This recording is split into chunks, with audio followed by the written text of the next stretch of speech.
L'industrie automobile traverse une crise sans précédent. Derrière les discours optimistes sur la transition électrique, une réalité brutale émerge. Des dizaines de constructeurs automobiles sont aujourd'hui au bord du gouffre, avec moins de 12 mois devant eux avant l'extinction définitive. Mais comment en sommes-nous arrivés là ? Cette hécatombe annoncée ne frappe pas au hasard. Quels sont les vrais responsables de ce désastre industriel ? Cette catastrophe programmée révèle les failles profondes d'une stratégie industrielle imposée par Bruxelles qui privilégie l'idéologie écologique à la réalité économique. Contrairement aux grandes manœuvres médiatiques, nous allons disséquer avec précision les vrais chiffres et analyser les vraies causes de cette débâcle. Car derrière chaque logo qui disparaît, le tableau est saisissant. En moins de 3 ans, nous avons assisté à l'effondrement spectaculaire de Fisker avec ses véhicules Océan devenus orphelins après la faillite. Les propriétaires se retrouvent spoliés avec des véhicules de 50 000 € transformés en épaves électroniques inutilisables. Les serveurs de mise à jour sont définitivement coupés,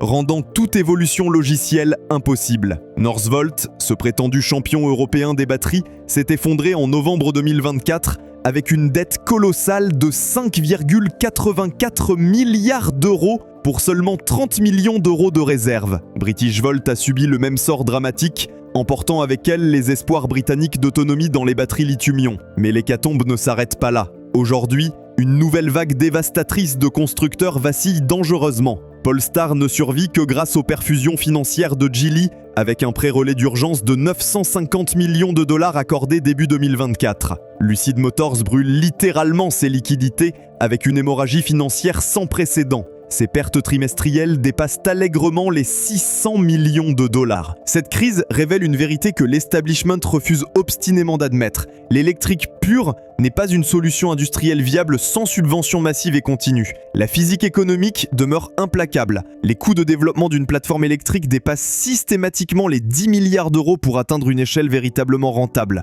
Or, ces nouveaux constructeurs tentent de défier cette réalité avec des budgets dérisoires et des volumes confidentiels. Prenons l'exemple concret de Polestar, souvent présenté comme un succès remarquable. La réalité financière se révèle tout autre. Malgré le soutien initial de Volvo puis de Geely, la marque suédoise peine à dépasser les 100 000 véhicules annuels. Ces modèles, Polestar 2 et 3, techniquement aboutis, souffrent de défauts récurrents qui plombent leur réputation sur le long terme. Le Polestar 3, lancé avec grand fracas, affronte des problèmes d'étanchéité électronique majeurs. Les intrusions d'humidité dans les systèmes électroniques provoquent des pannes en cascade nécessitant des interventions coûteuses sous garantie. Cette fragilité électronique illustre parfaitement l'impasse technologique du tout électrique. Est-ce vraiment cela le progrès qu'on nous promettait ? Contrairement aux mécaniques traditionnelles, où une panne reste localisée, l'architecture électrique moderne transforme chaque défaillance en catastrophe systémique. Un capteur d'humidité défaillant peut paralyser entièrement un véhicule de 80 000 €. Cette complexité excessive génère des coûts de garantie prohibitifs pour des constructeurs aux finances fragiles. Lucid Motors incarne cette contradiction tragique de l'industrie. La marque américaine produit objectivement les véhicules électriques les plus avancés techniquement au monde. Son architecture, 900 volts, ses moteurs de plus de 700 kW sur les versions haute performance, son autonomie record dépassant les 800 km/h constituent des prouesses techniques indéniables. Pourtant, cette excellence technologique ne compense pas l'absence totale d'échelle industrielle. En 2024, Lucid a livré moins de 5000 véhicules pour des pertes dépassant 2,8 milliards de dollars. Chaque aire vendue représente donc une perte sèche de plus de 500 000 $. Cette hémorragie financière n'est soutenable qu'avec l'argent du fonds souverain saoudien PIF. Sans ce soutien étatique massif, Lucid aurait rejoint le cimetière des constructeurs électriques depuis longtemps. Cette incapacité chronique à industrialiser révèle l'amateurisme de nombreux prétendants électriques. Canoo pousse cette logique à l'absurde avec ses véhicules au design skateboard. L'idée paraissait séduisante au départ, développer une plateforme modulaire permettant de décliner facilement différentes carrosseries. Pick-up, van de livraison, véhicules lifestyle, toute la gamme devait partager les mêmes composants pour optimiser les coûts. La réalité industrielle en a décidé autrement. Malgré quelques contrats symboliques avec la NASA ou l'USPS, Canoo n'arrive pas à atteindre une production significative. Ses rapports trimestriels multiplient les avertissements sur la continuité d'exploitation. La trésorerie s'amenuise, trimestre après trimestre, sans perspective crédible de rentabilité. Le modèle économique repose entièrement sur des subventions publiques qui se révèlent insuffisantes. Cette situation illustre l'erreur fondamentale de la stratégie européenne. En imposant des quotas électriques dès 2025, puis l'interdiction totale du thermique en 2035, Bruxelles a créé artificiellement un marché captif. Cette fausse demande a attiré des centaines de prétendants convaincus qu'il suffisait de monter une batterie sur 4 roues pour créer un constructeur automobile. La réalité industrielle s'avère bien plus complexe. Construire une automobile nécessite une expertise multidisciplinaire, accumulée sur des décennies. Métallurgie, électronique, chimie, aérodynamique, sécurité passive, homologation, réseau commercial, service après-vente. Chaque domaine représente un défi technique et financier considérable. Les constructeurs traditionnels maîtrisent ces savoir-faire grâce à plus d'un siècle d'expérience. Les newcomers électriques tentent de brûler ces étapes avec les résultats catastrophiques que nous observons. VinFast semblait disposer des ressources nécessaires pour réussir. Son expansion européenne, avec les VF8 et VF9, a pourtant tourné au fiasco complet. La qualité de fabrication erratique, les rappels précoces, les problèmes de software ont rapidement terni l'image de marque. Plus problématique encore, VinFast accumule les masses élevées avec ses grands packs batteries de 75 à 120 kWh, sans optimiser l'efficience énergétique. Résultat, des SUV électriques pesant plus de 2,5 tonnes, consommant autant qu'un diesel équivalent en énergie primaire, mais vendus avec le label zéro émission. Cette hypocrisie écologique révèle l'imposture du discours pro-électrique. Car contrairement aux promesses officielles, l'électrique n'élimine pas la pollution urbaine. Les particules fines continuent d'être émises par l'usure des pneus et des freins, aggravée par le surpoids des véhicules électriques. L'exemple d'Oslo le prouve de manière irréfutable. Malgré 84% de véhicules neufs électriques en 2024, la qualité de l'air reste décevante avec 95 jours de dépassement du seuil PM10 contre 35 recommandés par l'Union européenne. Cette réalité physique démolit l'argumentaire écologique justifiant les aides publiques. Sans ces subventions massives, la demande s'effondre immédiatement. L'Allemagne l'a démontré de façon spectaculaire en 2024. L'arrêt brutal des aides a provoqué une chute vertigineuse de 27% des ventes électriques. La France connaît la même évolution avec l'arrêt du bonus écologique classique au 1er juillet 2025, entraînant un recul de 6,4% des immatriculations électriques au premier semestre. Cette dépendance aux aides publiques explique la fragilité extrême des nouveaux constructeurs. Leur modèle économique repose sur des prix artificiellement soutenus par l'argent public. Dès que le robinet se ferme, les volumes s'effondrent et les pertes explosent. Cette situation devient intenable avec la montée des taux d'intérêt et la nécessité de réduire les déficits publics. Les constructeurs utilitaires électriques subissent le même sort dramatique. Nicolas, spécialisé dans les camions à hydrogène, puis électriques, a déposé le bilan en février 2025, après avoir brûlé plus de 3 milliards de dollars d'investissement. Proterra, leader américain des bus électriques, s'est effondré en août 2023, malgré des commandes publiques importantes. Volta Trucks a connu une double insolvabilité entre octobre 2023 et mai 2025. Ces faillites révèlent l'impasse du transport lourd électrifié. Les packs batteries nécessaires pour mouvoir un camion de 40 tonnes rendent cette solution industriellement non viable. Pourtant, des milliards d'euros publics continuent d'être gaspillés dans ces impasses technologiques. L'usine ACC de Stellantis à Douvrin, financée en partie par l'État français, fonctionne au ralenti, faute de débouchés. Les commandes s'évaporent, les carnets se vident, mais l'idéologie prime sur l'efficacité économique. Cette obstination idéologique criminelle explique l'effondrement simultané de dizaines de constructeurs, tous victimes de la même erreur stratégique monumentale. Croire que des normes réglementaires peuvent créer artificiellement un marché durable. L'histoire économique le démontre implacablement. Seule la demande authentique des consommateurs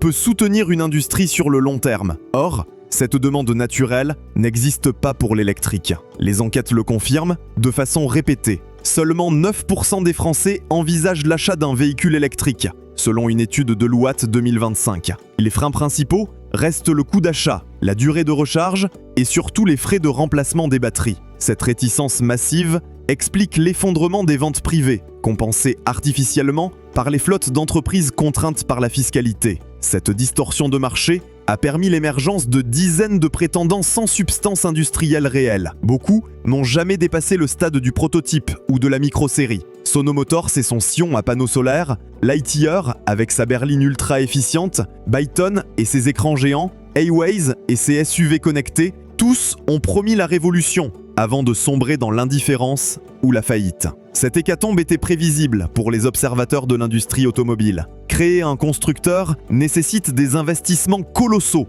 étalés sur des décennies. Les Japonais l'ont compris, en privilégiant l'hybride pragmatique. Toyota, avec sa stratégie multi-énergie, enregistre des bénéfices records de 36,42 milliards de dollars, 3 fois supérieurs à ses concurrents chinois. Honda, Mazda, Subaru maintiennent leur rentabilité avec des technologies éprouvées et des mécaniques simples. Cette sagesse japonaise contraste avec la fuite en avant européenne. Même Porsche, symbole de l'excellence technique, recule sur l'électrique. La marque de Zuffenhausen vient d'abandonner ses objectifs de 80% d'électrification d'ici 2030, provoquant 3,1 milliards d'euros de dépréciations exceptionnelles. Le Taycan, fer de lance électrique, s'effondre avec des ventes en chute de 49% en 2024. Cette déroute de Porsche préfigure le sort des constructeurs. Ils ne peuvent survivre à l'effondrement de la demande. Les plus fragiles disparaîtront dans les 6 prochains mois. D'autres tiendront jusqu'à l'épuisement de leurs réserves, soit 12 à 18 mois maximum. La tragédie de Neves illustre parfaitement cette déconnexion entre ambition électrique et réalité industrielle. National Electric Vehicle Sweden, censé ressusciter Saab dans l'électrique, s'est retrouvé en hibernation après 320 licenciements sur 340 employés en mars 2023. Ne subsiste qu'un noyau de 23 personnes fantômes d'un rêve industriel évanoui. La dépendance au groupe chinois Evergrande, lui-même en déroute financière, a scellé le sort de cette aventure suédoise. L'usine de Trollhättan, temple historique de l'automobile scandinave, se transforme en friche industrielle. Singulato Motors pousse l'absurdité encore plus loin. Cette start-up chinoise a levé 2,3 milliards de dollars sans jamais livrer un seul véhicule en série. Liquidée en juin 2023, elle comptait plus de 2000 employés en 2019, réduit à moins de 100 en 2022. Son effondrement symbolise la bulle spéculative qui a nourri des centaines de prétendants électriques sans substance. WM Motor, autre géant chinois supposé de l'électrique, a déposé le bilan à Shanghai en octobre 2023. Malgré des levées de fonds massives et des carnets de commandes annoncés, la réalité comptable l'a rattrapé. Les licenciements s'étaient déjà multipliés fin 2022, pressentiment d'une faillite annoncée. Cette chute d'un acteur domestique chinois démontre que même sur le marché le plus favorable au monde pour l'électrique, l'équation économique reste insoluble. Arrival, le spécialiste britannique des véhicules utilitaires électriques, promettait une révolution avec ses micro-usines modulaires. L'idée séduisait. Produire localement de petites séries, éviter les investissements lourds de l'industrie traditionnelle. La société londonienne a levé plus de 660 millions de dollars, séduit UPS et d'autres grands comptes avec ses démonstrations. Pourtant, la production en série n'a jamais démarré réellement. Les micro-usines sont restées à l'état de pilote, incapables d'atteindre l'échelle nécessaire. L'effondrement d'Arrival révèle une illusion fondamentale de la nouvelle économie automobile. Croire qu'on peut réinventer l'industrie lourde avec les méthodes du numérique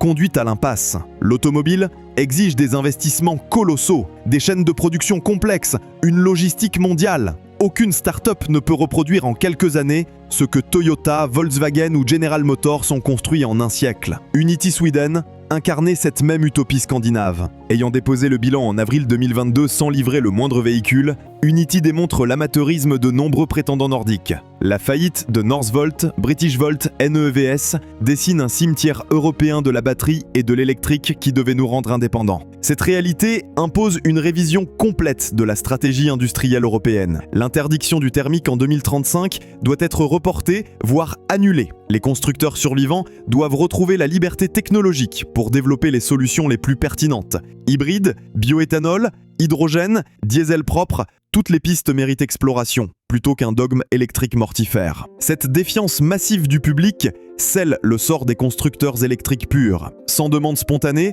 sans rentabilité intrinsèque, sans écosystème industriel mature, ils ne peuvent survivre à l'arrêt des perfusions publiques. Les 12 prochains mois verront l'accélération de cette sélection darwinienne, brutale mais nécessaire. Cette crise marque la fin d'une époque. l'époque des start-up automobiles financées par la spéculation et les subventions publiques. L'époque de l'électrique imposée contre la réalité du marché. L'automobile redevient ce qu'elle n'aurait jamais dû cesser d'être, une industrie lourde nécessitant expertise, capitaux et patience. Les apprentis sorciers de la mobilité électrique vont retourner à leurs activités antérieures. Les vrais constructeurs continueront à fabriquer les véhicules que les clients désirent vraiment, fiables, abordables et pratiques.